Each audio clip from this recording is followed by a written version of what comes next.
Okay, the time now is 12:30 and it is time for Traffic Corner Tuesday. Hello everyone and welcome to Traffic Corner Tuesday. My name is Nancy Crow and I'm the Vice President of Marketing for SPAC Consulting and your host for today's session.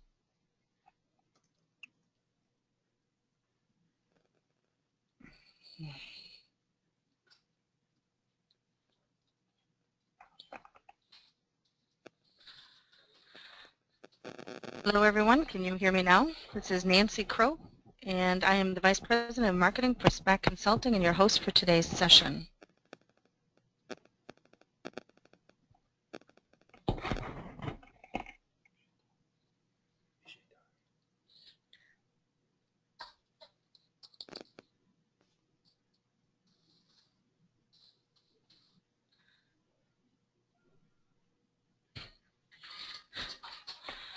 Hello everyone and welcome to Traffic Corner Tuesday. My name is Nancy Crow and I'm the Vice President of Marketing for SPAC Consulting and your host for today's session.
Hi all, Mike's back here. We're trying to get started with Nancy Crow trying to join us remotely. Can you let everyone know, can everyone let us know if you're hearing me or Nancy Crow? This is Mike's back here. This is Nancy Crow. Hello, can you hear me? I was able to hear both Mike and Bryant. Audio is working? All right, Mike, can you hear me? Yes. Yes. Okay, let's make this roll. Hello everyone and welcome to Traffic Corner Tuesday. My name is Nancy Crow and I'm the Vice President of Marketing for SPAC Consulting and your host for today's session. Before we begin, I'd like to remind everyone of a couple housekeeping details. Please mute your mics. Mute your mics to minimize some of the background noise during the session. And also, I would encourage you to please join the conversation. Today's presentation is intended to be an interactive dialogue. We would encourage you and all of the attendees to feel free to ask questions or share your experiences throughout the presentation. You do not need to wait till the end of the presentation. Just simply use the chat function on your screen to share with us your question or idea, and we would be happy to share it with the rest of the attendees today. Also, I want to thank everyone before I introduce our speakers and share with you that we greatly appreciate your support. We started this experiment in October and have had a number of Traffic Corner Tuesdays and have had a lot of positive feedback about these sessions, and with each new session we've seen a growing number of participants. If you find this presentation interesting, I would encourage you to explore our blog, Mike on Traffic, We publish new transportation-related articles each week featuring case studies, how-to articles, and industry news. And also take a moment to visit SPAC Academy. Our presenters today, Mike Spack and Bryant Fiesick, have created a variety of traffic engineering tools designed to improve your productivity and your bottom line. And finally, I'd like to just take a moment to introduce today's presenters. Mike Spack is the president of SPAC Consulting and is the recognized industry leader of traffic studies. He is a graduate of the University of Minnesota, past president of North Central Section of the Institute of Transportation Engineers, and a fellow of the Institute of Transportation Engineers. Since 1996, Mike has led over 1,000 traffic engineering projects, and during the past 2 decades, Mike has founded 4 companies, including SPAC Consulting, and is the creative force and principal writer of the industry-leading blog, Mike on Traffic. He's an accomplished author with articles published in industry publications, as well as several industry manuals that are used by engineers around the world. Please welcome Mike Spack. Also joining us today is Bryant Fiesick. He is the Vice President of SPAC Consulting. He is also widely known in the transportation industry, having managed more than 700 traffic engineering projects. He is also a graduate of the University of Minnesota. Bryant is an expert in Synchro, SimTraffic, Vistro, and vSim traffic modeling software packages, and thrives on developing creative solutions for traffic and transportation issues. Bryant is a regular contributor on Mike on Traffic and a published author in the industry publications, as well as co-author of several industry manuals with Mike. Please join me in welcoming Bryant Fiesick. Hi all, thanks for joining Bryant and myself. So Mike here, and as Nancy said, we're part of SPAC Enterprise, and most of you know who we are, but there's just a little bit about the different companies and endeavors we have going on. Today we're going to give a quick update on the Highway Capacity Manual, the 6th edition that just came out. We got our physical copy mailed to us about a week and a half ago, and we're happy to go through those updates with you. Next week, based on a request coming out of our last series of these webinars, we're going to be presenting on when you should put in permanent versus temporary traffic control at recurring events.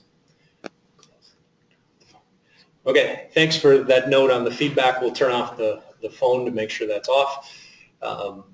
So from there, then we'll be back in January with a couple more presentations. So today, we'll be talking about the differences between the Highway Capacity Manual 2010 and the new Highway Capacity Manual 6th edition. And a big tip-off here is we're going from HCM 2010 to HCM 6. HCM 2010 was a very substantial redoing of the Highway Capacity Manual. They broke it up into 4 different modules, with the 4th volume being an online living document. I would characterize the 6th edition more as a tweak, not a complete overhaul, and I think them going back to calling it the 6th edition instead of HCM 2016 is a tip-off to that.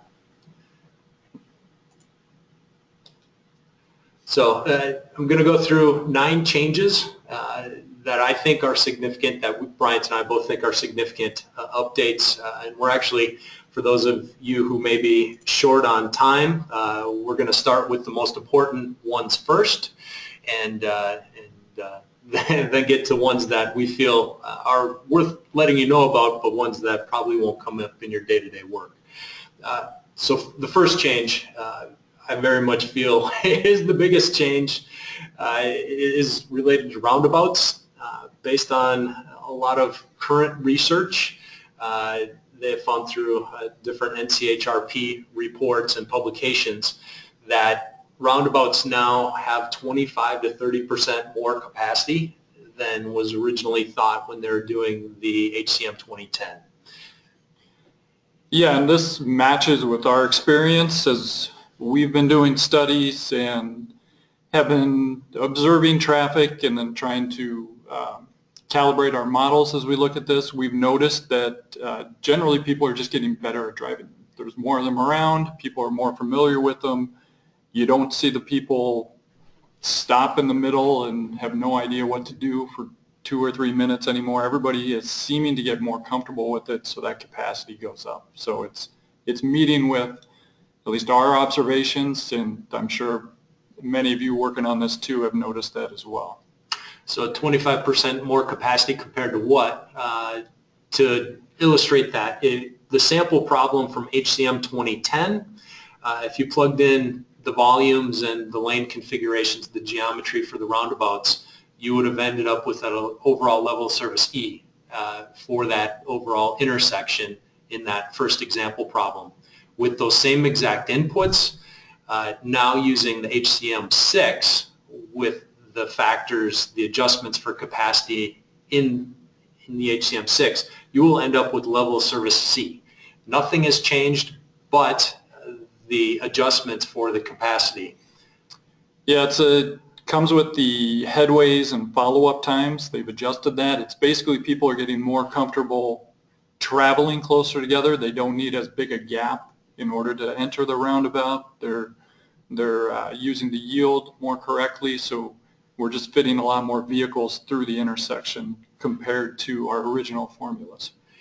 So we checked both Vistro and Synchro this morning, and we did not see any updates. No, both are pending, and that would be for not only roundabouts but all their formulas, just to make the software compatible with HCM6. I'm sure they're both coming. I would expect both of them to have updates, and other software as well to have updates within the next month. But one thing we've done now that the HCM6 is published, and we consider it now the default document, is we've gone in, and it's easy in both Vistro and Synchro to change those couple of factors because the algorithms are the same. It's just the input for one of the variables. So we've changed those variables to match the HCM6. So we are now doing HCM6 compliant roundabout calculations, even though the default software is not there yet. So would this increase in capacity still be accurate for areas where there are no roundabouts yet? Great question. And do you have a thought on that, Brian?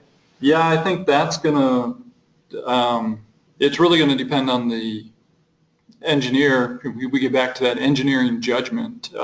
Is it truly new to an area? Is this an isolated community where most people aren't traveling to a nearby metro where there's a bunch or something like that? So I think it's a judgment call as to whether you think the capacity increase will be there. The other thought I have on that is it will get better over time. So your first 6 months to a year, you may have less capacity, but then if you're doing your analysis down in the future, 5 years, 20 years into the future, you will see that increase in capacity. So you should also keep in mind when your year is. All right, another question about the list of variables that change when compared to the 2010 version. It's mainly the headway and the follow-up times. I don't have them off the top of my head. Yeah, I don't either. So we can certainly blast that out in an email after the fact. We can let you know what variables have changed for the roundabout, so you can then go in to your software and make the changes right now if you want. Okay. So the next change coming that we think is a big one as well is related to what we're calling alternative intersections. And if you don't know about these, please email me or Bryant. We actually have a research guide, tech brief, a couple of pages that describes these. But basically, they're ways of taking left turns out of the main intersection in each of these different ways and moving them either past the intersection or further down. For instance, at an R-cut intersection, which are becoming more mainstream, basically off the side street, you have a right in, right out coming, but you come out right in, right out. But if you want to actually treat it as a through movement, you would be going further down to a dedicated left turn lane, making a U-turn and then coming down, or likewise continuing on for a left turn. And these types of intersections are becoming more popular. We're not sure how the software packages are going to handle this. Yeah, previously when we looked at these, we have calculated essentially 3 intersections. You might have your main one with the right in, right out, and then assuming you're treating it the same on both sides, you'll have another intersection to each side. So then you not only have to compute the delays at each of those, but then the travel times in between, and that all gets added together for a comparison of if you just had a traditional intersection with full access. So yeah, we're interested to see how they incorporate that and how that mixes together. Yeah, I mean, this is probably, to me, the most exciting update in the whole HCM6 is recognizing these new types of intersections and giving us the tools to do apples-to-apples comparisons of these alternative intersections, the delays coming out of this versus the delays at signals versus the delays at roundabouts and stop signs, so we can really do a comparable analysis where we don't have to go through quite a bit of effort, as Bryant described, the handful of times we've analyzed these different alternative intersections in our studies. This adds several hours to the methodology and is not straightforward to explain what we're doing inside the reports. Yeah, that's probably the hardest part, is trying to explain that in a report. Here's what we did to make it the same. So that's change number 2. Change number 3, I would consider this the third most important. Right now, or in the HCM 2010 analysis, if we had a free right turn or yielding here or even an add lane at a signal, we would subtract out the right turn vehicles and just not include those in the analysis, in the delay calculations, was how HCM 2010 did it. Now, the HCM6 is recognizing these right turns. So you put in the volume there and code in the proper configuration for that free right turn. And if there's a little bit of delay because the main intersection is busy up here and you would get some queuing in that right turn lane, that is part of the overall calculations, plus it gives you the delay for that right turn movement. So that's another change. These 3 are kind of the big ones for most of us nuts and bolts traffic engineers doing intersection analyses. And I believe this change also makes it more applicable to how they treat roundabouts. So yes, you have more of that apples-to-apples comparison now. You don't, previously the roundabout included the right turn calculation, but the signal didn't. Now they both include it. So you really are getting that true similar comparison when you're looking at different traffic control options. Okay. The next one, but we're starting to get into more edge cases in my opinion, is an auxiliary through lane they have added. So this is basically add a lane on one side of the intersection for the through, but then we end up with a lane drop some point after, and they've keyed in so you can put the distances on both sides of the intersection, and obviously any of us who've driven know that when you have a lane drop, you end up with less utilization in that through lane, and also a weaving effect downstream too. So they're taking those things into consideration at the intersection delay. And this will be another one that'll be interesting to see how, in particular, synchro sim traffic, how they account for that. I'm sure most people here plug that in and use just nodes at each end, which can affect your delays and other stuff. You have to toggle a lot of different factors to make this work currently. So now if we've got something that we can automatically put in, again, we'll see where the software goes with it and if it makes it easier on us to analyze this type of operation. So the 5th change is diverging diamond interchanges. These have been around for half a dozen years now. Missouri was a little more than that. Yeah, Missouri was really Missouri was really pioneer on these, but I think these are becoming more common. So basically, we're switching traffic over to drive on the wrong side of the road through the interchange and then come back after the intersection. In HCM 6 adds this when in the interchange analysis section, which isn't as commonplace as just doing straightforward intersection analysis, but you should know that this is in here now so you can have an apples to apples comparison with the standard diamond intersections and some of the cloverleaf configurations. Next one, which I'm excited about, I'm curious to see how much this actually gets utilized, is they've added in a bunch of methodology for calculating level service and delays through a work zone, a construction project. So the corridor analysis has been in HCM for quite a while, but now there are factors. Obviously, we're doing road work in a zone that's going to decrease the capacity. Now this gives us a tool to better come up with numbers of what the effects will be of the work zones, and possibly looking at different ways of configuring the work zones, or we can start to do kind of cost-benefit analysis on what the benefits will really be if we shrink that amount of time we're doing the construction in the work zones. I think this has been a kind of a weakness in our industry, is we could end up doing a road project that goes a couple years to add a little bit of capacity to a corridor, but the pain and agony the public goes through during construction isn't really accounted for, and we don't get a true before-after kind of cost-benefit. Is it worth doing that construction project? Yeah, we'll have to see if we can push some of our public agencies to start incorporating this, and just like Mike said, see how that factors into the overall project. Okay. So number 7 is they've added in managed lanes, so the diamond lanes, the high occupancy vehicle, the toll lanes. So there's methodology now for including these in your corridor analyses. So again, a nice tool.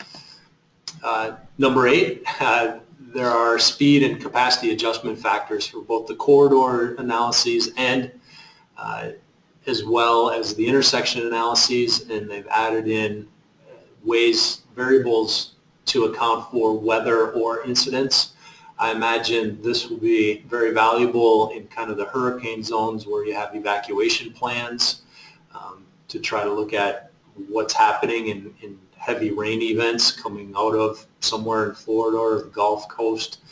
I'm not sure how much it matters up here in Minnesota when we get a blizzard condition. I guess we can model that, but we all know it just goes from bad to worse around here. All right. And then kind of wrap up the 9th big change is related to the urban street section. There's a small tweak in the level service A calculation.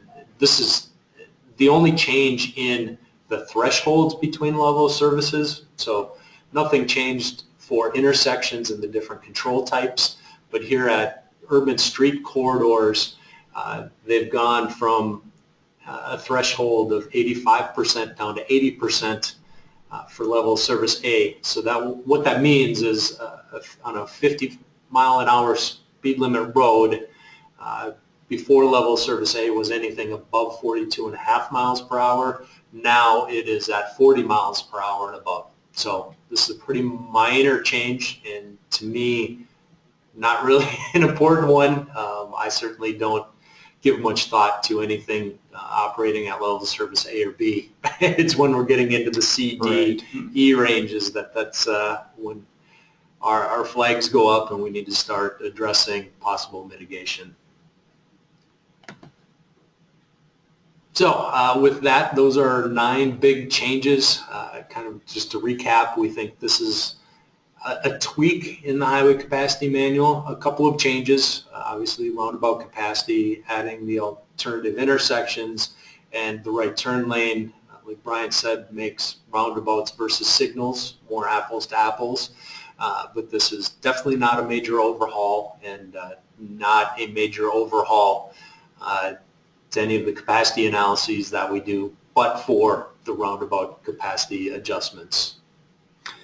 Yeah, I think really the major takeaway is make sure to update your software. I mean, realistically, they're going to take all this information, they're going to incorporate it, and so it's nice to be aware of the changes. It'll be better once we have those tools updated so we can really start using all this information and incorporating it into the studies. So with that, our next live Traffic Corner is going to be next week. Hope you'll join us. You'll certainly be getting emails and see things to sign up again for that. We will be covering permanent versus temporary measures, more for recurring events. So these are perhaps state fairs that go on for a while. Churches on Sunday mornings we'll put into this category. But these are different than a couple weeks ago. We did a Traffic Corner on more of an annual event once or twice a year. So this is more of the gray zone of when you add in features. So thanks everyone, and hope to see you next week. Feel free to, here we go. Any more questions? What is your opinion about the new planning level analysis methods and associated guidebook? That was the topic of a recent ITE webinar. They did add in, basically they added back in some of the planning level analysis. Don't get, so it's putting in some preliminary numbers but not quite going all of the way to the level of service calculations. Frankly, software is so easy to use now. I can't imagine doing many back of the envelope calculations in a meeting, but I guess if you're going to do that, that's when that planning level could come into play if you wanted to do some iterating on the spot. But we have found Bistro, to a slightly lesser degree Synchro, so easy to use that we just go straight to the full calculations now.